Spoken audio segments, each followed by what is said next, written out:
The last thing Amara Okonkwo posted on social media was a selfie with her best friend, Chidinma.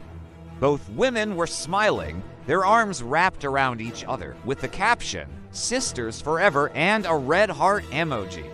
Just 3 hours later, Amara was dead, but this isn't a story that begins with that tragic night in Lagos. No, this story starts much earlier, in the humid classrooms of Queen's College, where two teenage girls forged a friendship that everyone believed was unbreakable. What no one knew, what no one could have possibly imagined, was that one of those girls harbored a darkness so profound, it would eventually consume them both. Amara and Chidinma were inseparable. From sharing secrets whispered late at night to celebrating each other's triumphs, they were the picture of perfect friendship. Amara was the brighter star, charismatic, ambitious, and loved by everyone. Chidinma, on the other hand, was quieter, often standing in Amara's shadow. To the outside world, she was the supportive best friend, always cheering from the sidelines, but behind her quiet smile, a toxic envy was taking root. As they grew into young women, Amara's success only magnified. She launched a successful online boutique, her social media following grew, and she was getting engaged to the love of her life. Chidinma's life, by contrast, felt stagnant. While she publicly celebrated Amara's wins, privately the resentment festered like a poison. She saw Amara's life not as an inspiration, but as a constant, painful reminder of everything she didn't have. The friendship that once brought her comfort now felt like a cage. The jealousy began to manifest in subtle ways. A backhanded compliment here, a passive-aggressive comment there. She'd forget to pass on important messages or accidentally spill a drink on Amara's favorite dress before a big event. Amara, blinded by her love and trust, dismissed these as minor quirks. She couldn't imagine that her sister forever was slowly, methodically plotting against her. Chidinma's envy wasn't just about possessions or status, it was about existence. She wanted Amara's life, and she started to believe that the only way to get it was to remove Amara from the picture entirely. This brings us back to that fateful night. Amara had just secured a major investment for her business. To celebrate, she wanted to have a quiet night in with her best friend.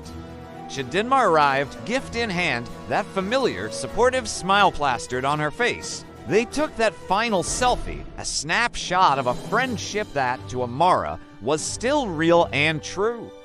But for Chidinma, it was a final, chilling performance. Hours later, emergency services were called to Amara's apartment. The scene was horrifying. Investigators initially struggled to piece together what had happened. There were no signs of forced entry. Nothing was stolen. The only person with Amara that night was her most trusted confidant, Chidinma. When questioned, Chidinma played the part of the grieving friend perfectly. Her tears seemed genuine, her shock palpable. She told the police they had a wonderful evening, and she left Amara happy and alive. But her story started to unravel under scrutiny. Small inconsistencies in her timeline, a nervous twitch when asked about Amara's success, and security camera footage that contradicted her stated departure time. The turning point came when forensics found traces of a rare, fast-acting poison in Amara's system, a poison that had also been found on the gift Chidinma brought over. The supportive best friend was now the prime suspect. The mask of friendship had finally slipped, revealing the monster underneath. The trial was a media sensation in Lagos. The story of the evil best friend captivated and horrified the public. The prosecution painted a devastating picture of a friendship poisoned by jealousy. They presented text messages where Chidinma expressed bitter resentment towards Amara's happiness. They showed her search history, filled with queries like how to get away with murder and fast-acting untraceable poisons. Chidinma's defense tried to argue it was a tragic accident, but the evidence was overwhelming. The selfie, once a symbol of sisterly love, was now exhibit a haunting image of a victim smiling next to her killer just hours before her death. The jury found Chidinma guilty of premeditated murder. The story of Amara and Chidinma serves as a chilling reminder that the most dangerous threats can come from the people we hold closest. It shows how envy, left unchecked, can curdle into a hatred so deep it destroys lives. Amara's legacy is one of light and ambition, tragically cut short. Chidinma's is a cautionary tale of the darkness that can hide behind a familiar smile. Sisters Forever became a prophecy, but not in the way anyone imagined. One is gone forever, and the other will forever be remembered for her ultimate betrayal. Thanks for watching. If you found this story as compelling as we did, make sure to hit that subscribe button and ring the bell so you don't miss our next deep dive into the shadows of human nature. In 2008, on the first day of secondary school, two worlds collided. Amara, the daughter of a wealthy businessman, arrived in a chauffeur-driven car, her hair perfect, her uniform crisp. Chidinma came from a humbler background, her father a civil servant, her mother a small shop owner. Where Amara was effortlessly confident, Chidinma had to fight for every bit of recognition. Yet, against all odds, they became inseparable. Their classmates called them the Golden Girls. A friend would later tell police they were like yin and yang. Amara was the sun, bright and warm. Chidinma was quieter, always in Amara's shadow, but they seemed to balance each other perfectly. Everyone envied their bond. They studied together, had sleepovers, and whispered secrets late into the night. Amara's family adored Chidinma, even paying her school fees when her parents struggled and taking her on lavish holidays to Dubai and London. To the outside world, Chidinma was the grateful best friend, loyal to the girl who gave her so much. But, as investigators would later learn, gratitude can sour into something much darker. After school, both girls got into the University of Lagos Amara for mass communication, Chidinma for business administration. They moved into a flat together in Yaba, which quickly became famous for their weekly parties. The walls were a shrine to their friendship, covered in photos from their decade-long journey. Amara's boyfriend at the time, Tund, recalled her saying, "Even when we're old and gray, Chidinma and I will still be troubling Lagos together." She truly believed it. They all did, but as university life unfolded, their paths began to split. Amara's natural charisma and family connections opened doors. She landed a prestigious internship, launched a fashion blog that exploded with followers, and started dating David Okafor, the son of a powerful politician. Opportunities just seemed to fall into her lap. Chidinma, on the other hand, worked twice as hard but remained in her friend's shadow. Her grades were stellar, but internships never came. Her own blog failed to take off. Even the men she liked seemed to gravitate toward Amara. Friends started noticing a change. She began making these little comments. A mutual friend, Ngozi, remembered passive-aggressive things. When Amara got the internship, Chidinma said it must be nice to have connections. When Amara started dating David, she remarked, "Well, of course he chose you. Rich men always marry rich women." We brushed it off as jokes back then, but looking back, you could feel the bitterness. Amara, ever generous and maybe a little naive, seemed completely unaware of the resentment building up beside her. She continued to share her life, her contacts, and her opportunities with Chidinma, nurturing their friendship with the same open heart she'd always had. But what Amara didn't know, what no one knew, was that Chidinma had started keeping a secret. A journal? A journal that would later become the key piece of evidence in a shocking trial, revealing the hidden thoughts and dark intentions that festered behind the smile of a best friend. After they tossed their graduation caps into the air in 2016, the paths of Amara and Chidinma began to split, stretching into two completely different realities. The gap between their lives, once a small stream, widened into a vast, uncrossable ocean. Amara, with her talent and connections, walked straight into a dream job at one of Lagos's top marketing agencies. Her family set her up in a stunning apartment in the upscale Lekki neighborhood. Meanwhile, Chidinma found herself back in her childhood bedroom in Surler, a world away from Amara's new life. Her days were a grueling 3-hour commute, back and forth, chasing temporary contract jobs that never seemed to last. Despite the growing disparity, their friendship held on. Or so it seemed. Amara was determined to keep Chidinma in her life. She insisted they meet at least twice a week, always picking up the tab for lavish dinners and nights out that Chidinma could never dream of affording on her own. To anyone watching, Amara was the perfect friend, generous, thoughtful, and never once making Chidinma feel small because of their different financial situations.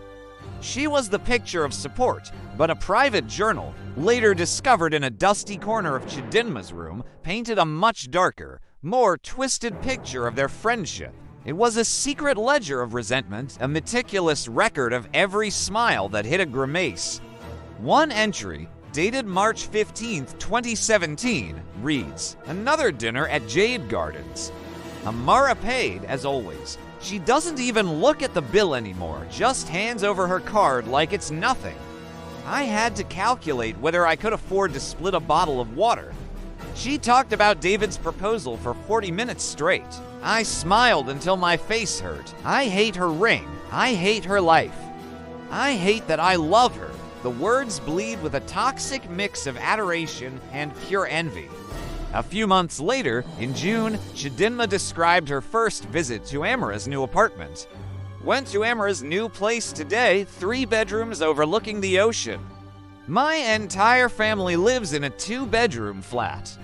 She kept saying, "Our house," trying to make me feel included. "You'll have your own room whenever you visit," she said. A room in her palace. How generous. How kind. How typical. The sarcasm drips from the page, each word a testament to the bitterness taking root in her heart.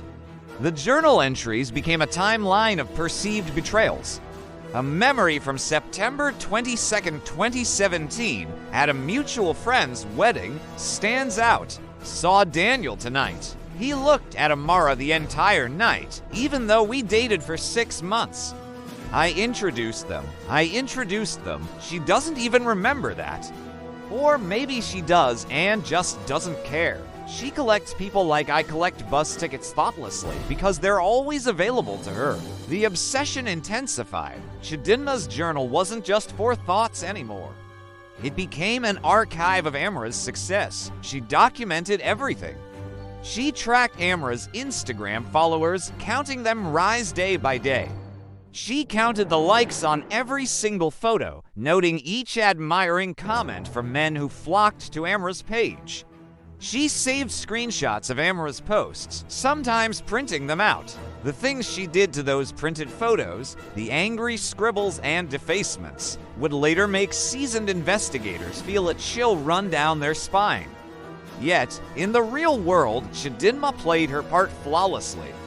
She was the devoted best friend, the ever-present confidant. She was there for every milestone, her smile a permanent fixture. She helped Amara plan a spectacular engagement party, a celebration of the very life Chidinma coveted. She stood beside Amara as her maid of honor at the traditional marriage ceremony, a vision of loyalty and friendship. Hundreds of photos captured the two of them, arm in arm, Chidinma's face a mask of joy. But if you looked closer, her eyes were empty, dark pools reflecting a depth of despair that no one bothered to see. The illusion of their perfect friendship finally shattered in January 2019. It was a month of cruel contrasts. After years of struggling, Chidinma had finally landed a promising job at a bank.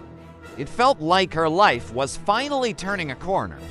But just 4 months in, her hopes were dashed. A sudden round of company-wide layoffs left her unemployed once again, back at square one. At the exact same time, Amara called with her own news. She was practically bursting with excitement. She'd been promoted to senior brand manager at her agency. It was a huge step up, a position that came with a massive salary increase and a brand new company car. Amara's star was rising higher than ever, just as Chidinma's had crashed and burned. In his later testimony, Amara's husband, David Okafor, remembered that night vividly. Amara came home so excited about her promotion, he said, his voice thick with emotion. But she was also worried about Chidinma. She found out about the layoff and immediately wanted to help. She wanted to get her an interview at her own company, pull some strings with HR. That was just who Amara was, always trying to help, always trying to lift people up, even when they didn't want her kind of help. But Chidinma didn't want Amara's help anymore. She didn't want a hand up. She wanted to pull Amara down. She didn't want a piece of the pie. She wanted the whole thing. She wanted Amara's life, and she was beginning to believe there was only one way to get it. The journal entry from that night is the most chilling of all. Dated January 17, 2019, it reads, "She called to tell me about her promotion, while I lost my job. She had the audacity to offer to help me find something suitable, like I'm a charity case, like I'm some project she needs to fix. I can't do this anymore. I can't keep smiling while she has everything and I have nothing. Something has to change. Something has to give. And it's not going to be me this time." Those last words hang in the air, a dark and ominous promise. It was a declaration of war, written in the secret pages of a diary, a final surrender to the envy that had consumed her. The breaking point had been reached. The cracks that had been forming for years had finally splintered, and the fallout would be more devastating than anyone could have ever imagined. Over the next year and a half, Chidinma's behavior spiraled. Though she skillfully concealed the worst of it from Amara, she began seeing a therapist in Achaia, Dr. Emmanuel Aidwale, complaining of depression and anxiety. But Dr. Aidwale would later testify that what he saw in Chidinma was something far more disturbing. He called it toxic envy syndrome, an obsessive fixation on another person's life, fueled by intense resentment and fantasies of taking their place. She talked about Amara constantly, Dr. Aidwale recalled during the investigation. Every single session, every conversation, it always came back to her friend. At first, I thought it was just her processing feelings of inadequacy, which is common, but then the fantasies started. She would describe these detailed scenarios where Amara would lose everything, and Chidinma would have to step in and take her place. She spoke about it like it was inevitable, like the universe somehow owed her this reversal of fortune. The doctor considered if Chidinma posed a real danger, but she never made any explicit threats. Her fantasies seemed passive things she wished would happen, not things she planned to orchestrate her herself. He recommended she continue therapy and suggested medication for her depression. Chidinma attended 3 more sessions, and then she simply stopped coming. What Dr. Aidwale didn't know, what no one knew, was that Chidinma was already taking concrete steps to infiltrate Amara's life. She had memorized Amara's passwords. It was shockingly easy. When you've been best friends for over a decade, you know every pet name, every significant date, every inside joke that could be used as a security question. She began accessing Amara's email, reading her private messages, and even monitoring her bank statements. Detective Folake Adeyemi, the lead investigator on the case, later expressed her astonishment. The level of surveillance was extraordinary, she explained. Chidinma had created an entire digital dossier on Amara. She knew everything: her shopping habits, her medical appointments, her relationship struggles with David. She even had access to Amara's work email and was reading confidential documents from her company. In October of 2020, Chidinma escalated her actions. She started stealing from Amara. It began small: a designer scarf here, an expensive lipstick. They're items Amara might not notice were missing right away, but the thefts grew bolder. Chidinma used Amara's saved credit card information to make online purchases, having the packages delivered to places where she could intercept them. She started withdrawing cash from Amara's account at ATMs, always taking just enough to avoid triggering an alert. But over time, those small amounts added up to nearly 2 million naira. When Amara finally noticed the financial discrepancies and confided in her best friend, Chidinma was the first to offer plausible explanations. "Maybe you forgot you bought those things," she'd ask innocently. "Could David have used your card? You know banks make mistakes all the time." She even sat right beside Amara, her hand placed supportively on her shoulder, as they called the bank to file a fraud report. Chidinma's journal from this period offers a chilling glimpse into her deteriorating mental state. An entry from October 29, 2020 reads, "Wore Amara's Hermes scarf today. No one would believe it as hers anyway. What would someone like me be doing with a scarf worth 150,000 naira? But I wore it, and I felt like her. Just for a moment, I was the girl people envied instead of pitied. I need more of this feeling. I need more of her life." Another entry from December 14, 2020, "Used her credit card to buy the same perfume she wears. When I smell it on myself, I close my eyes and pretend I'm her. I pretend I'm waking up in that Lekki apartment, going to that prestigious job, coming home to David. The fantasy is so vivid now. Sometimes I forget which life is really mine." And then, a final, ominous entry from February 3, 2021. She suspects something. "I can see it in her eyes when she looks at me now. There's a question there, a tiny seed of doubt. I need to be more careful, or ... I need to accelerate things. One way or another, this limbo has to end. The stage was set for a confrontation, but no one could have predicted just how tragically it would all unfold." Thank you for watching. If you found this story compelling, please like this video and subscribe to our channel for more deep dives into complex cases. Stay safe and see you next time. The turning point, the moment a long simmering resentment boiled over into a concrete plan, came in March 2021. It was then that David proposed to Amara. The setting was idyllic, a private beach resort in Calabar with the sun setting over the water. Family and close friends were there to witness the beautiful moment. David got down on one knee and presented Amara with a ring worth over 5 million naira. And of course, Chidinma was there. She was right in the middle of it, filming the proposal on her phone. On the outside, she wore a perfect, practiced smile. But inside, as her private journal would later reveal, a murderous rage was taking hold. In an entry dated March 20th, 2021, she wrote, "Watched him get on one knee. Watched her cry those perfect tears. Watched everyone celebrate like this was some kind of fairy tale. But I know something they don't. I know that fairy tales require sacrifices. Someone always has to pay the price for another person's happily ever after. Amara's been collecting happiness at my expense for over a decade. It's time for the bill to come due." Following the picture-perfect engagement, Amara and David dove headfirst into planning their dream white wedding, setting the date for November 2021. In a move that now seems tragically ironic, they asked Chidinma to be the maid of honor. She accepted with what everyone described as genuine enthusiasm. She attended dress fittings, helped scout venues, and offered opinions on flower arrangements. But privately, with each passing day, her resentment grew into a monstrous, all-consuming obsession. It was during this whirlwind of wedding planning that Chidinma's path crossed with Marcus Obi. Marcus was a distant cousin of David's, a young man whose reputation preceded him. He had a troubled past, a criminal record for fraud and assault, and a taste for the expensive things in life, which he funded through various illegal activities around Lagos. They met at a family dinner in May, a casual gathering meant to bring the two families closer before the wedding.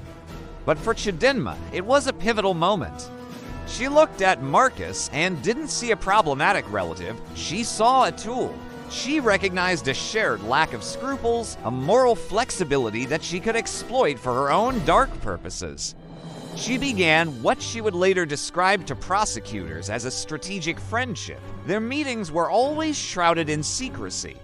They met in nondescript bars and quiet cafes, always in parts of the city where they were unlikely to run into anyone they knew. To anyone who might have asked, she would have said she was cultivating him as a business contact. But the truth was far more sinister. Detective Adeyemi, who later pieced together their interactions, noted she manipulated him brilliantly. Marcus thought he was the one in control, the street-smart operator calling the shots. But Chidinma was pulling all the strings.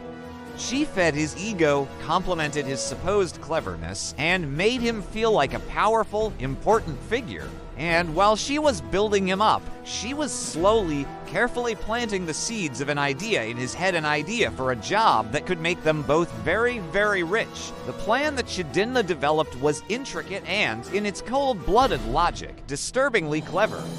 She proposed a simple robbery. They would break into Amara's apartment, a place Chidinma knew intimately. Marcus's role would be to stage a home invasion, but Chidinma planned for a complication. She told Marcus that during the robbery, something should appear to go wrong. Perhaps a struggle would break out, or maybe Amara would make an unexpected move, forcing his hand. In the ensuing chaos, Amara would be killed. The official story would be a tragic, fatal armed robbery. It was a narrative all too common in Lagos, where dozens of such cases were reported every year. Chidinma banked on the idea that one more unfortunate statistic wouldn't raise any significant alarms. The question, of course, is what did Chidinma stand to gain from this horrific act? The immediate, superficial answer was money. Amara had a collection of expensive jewelry, high-end electronics, and cash in her apartment amounting to millions of naira. This was the bait she used to lure Marcus, but for Chidinma, the financial gain was merely a footnote. Her real prize was something far more twisted and disturbing. With Amara gone, Chidinma envisioned herself stepping seamlessly into her friend's life. She would be the grieving best friend, the one who was there for David in his darkest hour.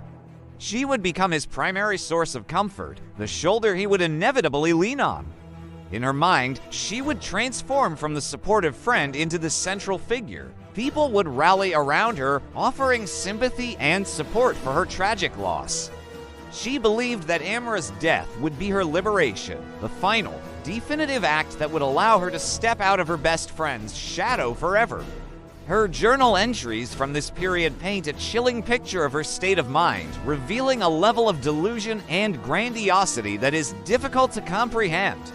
On July 8, 2021, she wrote, "Met with him again. He's ready.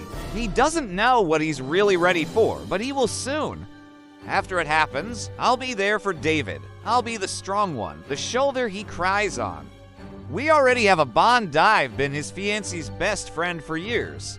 These things happen, people falling in love in the aftermath of tragedy.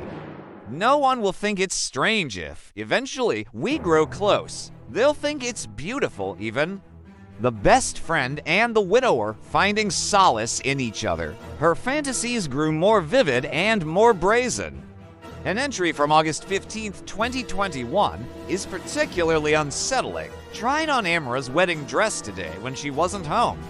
I have her key, I've had it for years. The dress fits perfectly. We're the same size, same height, almost the same build. When I looked in the mirror, I saw the bride I should have been. I took photos. I'll keep them somewhere safe for the day when this dress becomes mine for real. This act of secretly wearing her friend's wedding dress, of literally trying on the life she planned to steal, shows just how far removed from reality she had become. She wasn't just planning a murder, she was rehearsing for her new role, convinced that it was her destiny. As the wedding date grew closer, Chidinma's journal entries became more resolute, filled with a sense of righteous purpose.